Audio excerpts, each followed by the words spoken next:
क्या नाम है भैया आपका? राकेश अहरवाल दालोन की। क्या है आपके साथ घटना हुई थी, क्या बताओ? हमारे साथ एक घटना हुई है कि जब से प्रेमचंद सरपंच बना है उसकी मैसेज जब से उसने हमें समाज से बेदखल करवा दिया था।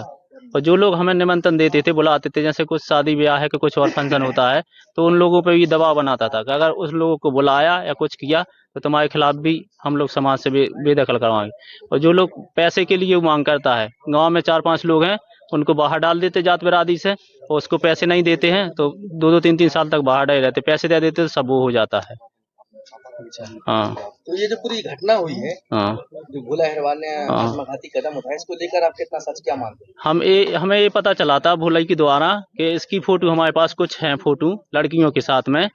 तो इसको भी जैसे पता चला प्रेमचंद को, तो इसने इस षड्यंत्र के तहत इसको फंसवाया है।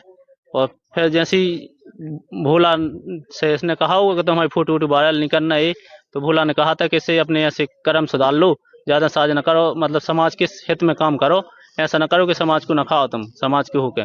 तो ये विधाता रहा कि हम देख लेंगे। तो एक बार और इसने झूठा केस लगवाया था किसके ऊपर? इनके ऊपर, भैया के ऊपर, भोला के ऊपर भी लगवाया था? भोला के ऊपर और पहले लगवाया था। इस पूरी घटना को क्या आप सत्य मानते हैं? बिल्कुल सत्य नहीं मानते हैं। इसको षड्यंत्र के तहत फंसवाया गया है भोला को।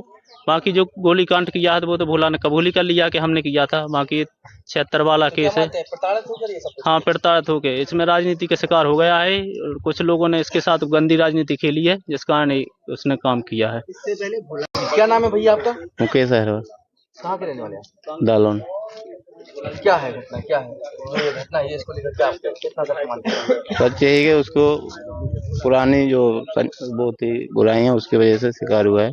बाकी जो बड़े बड़े हैं फौज वाले। तो ये जो घटना हुई है नाबालिग रेप पीड़िता के साथ, बलात्कार जैसी घटना, रेप जैसी घटना, ये घटना इसको फर्जी है, ये सब फंसाया हुआ उसको, क्योंकि वो किसी की बात नहीं मानता था। किसी की जो करना है उसने कुछ नहीं करना है, जो गलत लोग थे उनका साथ नहीं देता था ये। तो उनको डरता था कि हमारे लिए आगे चल के खतरा नहीं हो जाए, इसलिए उन्होंने फंसाया उसको।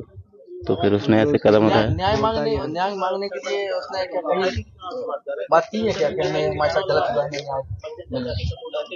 बात तो की है, लेकिन वो हर जगह से फंस चुका था, तो उसको कोई रास्ता ही दिखा, फिर उसने तो कबूल ही कर लिया कि हम जो किया, फिर तो सबके सामने ही आ गया। सर मेरा कोई हस्तक्षेप नहीं है। मैं उसमें पीड़ित बच्ची को या उनके परिवार को मैं किसी तरीके से जानता नहीं हूं, तो मेरा हस्तक्षेप कहां से हुआ। आरोप तो उन्होंने ये भी लगाए हैं कि थाना प्रभारी सिविल लाइन वाल्मीकि चौबे और आरक्षक जयवेदी, आरक्षक संजय अहरवाल, इनके द्वारा। तो ये ना उसमें संजय अहरवाल कोई दोषी है, ना सिविल लाइन टीआई साहब दोषी हैं, और ना जयवेदी हैं, और ना मैं हूँ, और ना ही उसमें दीपक अहरवाल पाली हैं। ये सब निराधार है और ये आरोप लगवाए गए हैं उस व्यक्ति पे।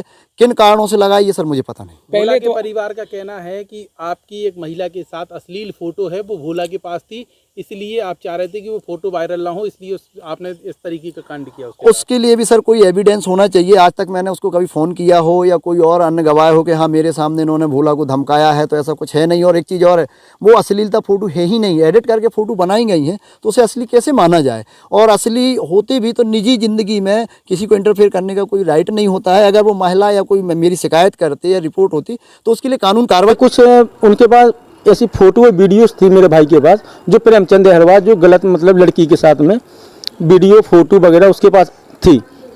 तो वो उस वीडियो की वजह से और ज़्यादा चिड़ बोल, मतलब कि ज़्यादा गुस्से में आगे वो लोग। हम महीना भर के बाद इसने इधर उधर से प्लान करके, देखो लड़की के साथ यारी दोस्ती थी मेरे भाई की, 1-2 साल से जैसे भी था उनकी यारी दोस्ती चलती थी आपस में। तो इसने सोचा कि अब ऐसे नहीं तो ऐसे फंसा भोला को, इसने फंसाया उसको। देखिए 76 केस करवाया, 76 केस करवाने के बाद इन्होंने फर्जी केस करवाने के बाद इन्होंने माँ बाप ने भी उनको सपोर्ट नहीं, माँ बाप ने भी उल्टा केस भोला के ऊपर करवा दिया। ये आप कैसे कह सकते हैं 376 करवाया गया है? ये सर ऐसे कह सकते क्योंकि इसमें प्रेमचंद का पूरा सपोर्ट है। लड़की वाली को मैंने करा फोन, बोलता है आप आ जाओ एक जने कोई, तो आपको मैंने फैसला करवा देंगे। मैंने की ठीक है। अब मैं आई तो मैं उनके घर गई, तो उनने मेरे को बस पाँव पड़े, उनके दोनों कक्का चाचा और वो बब्बा उनका, वो लड़की खड़ी थी, इनने मेरे को खूब मारा। मेरे तन पे साड़ी नहीं थी, मैं ऐसी भागी तो मैं भाग आई साहब। और मेरे बेटा के संग में इतनी दुर्घटना ये प्रेमचंद करवा रहा, अब मैं क्या बताऊं सर, मेरा कोई अधिकार नहीं। मैंने उसको बताया कि बेटा तू कहाँ पे है, मेरी इतनी बेइज्जती थाने में भी हो रही, उतने भी हो रही। उनकी भी कह रहा कि जैसी तेरे लड़का ने मेरी लड़की को छेड़खानी करी ऐसी मैं तेरे साथ भी करूँगी। इसी के बाद क्या भोला ने गोली चलाई थी? इसी के वजह से वो गुस्सा हो के वो ये भी कहा कि आप आ जाओ सर। कौन कहा, मैं भूल रही सर। पुलिस को बुलाया था उसने, कौन साहब का, बड़ा साहब। तो आपकी पीड़ा सुन के ही भोला ने गोली चलाई क्या? हाँ, उनने बोला कि जब मेरी माँ को मार रहे हैं तो हम क्या करेंगे। अब गोली मार दी। कितने लोगों ने? भोला एरवार, हमारे घर में तो भोला एरवार भर आया था। हमको बाहर पता ही नहीं, हम बाहर गए, कोई नहीं मिला। हमारे दादाजी दुकान के अंदर डरे मिले, हमें बहन भाग गई थी। हमको गोली चाचा को रास्ते में मार दी गोली। कितने लोगों ने मारी है? हमने तो भोला ही भर को देखा है। अच्छा, किस बात को लेकर के मारी? पहले से हमारी छेड़खानी की रिपोर्ट लिखी थी, उसकी वजह से उन्हें रिपोर्ट मतलब गोली मारी हमारी। भोला की उम्र कितनी होगी? कितने साल? 30-28 साल होगी उसकी उम्र। 28 साल हो गए। किसको गोली मारी है? दादाजी को, चाचा जी को, हमको। चोट किस को लगी है? गोली किस को लगी है? हमको लगी है और 11 दिन चाचा को लगी है और हमारे दादाजी को गजराज।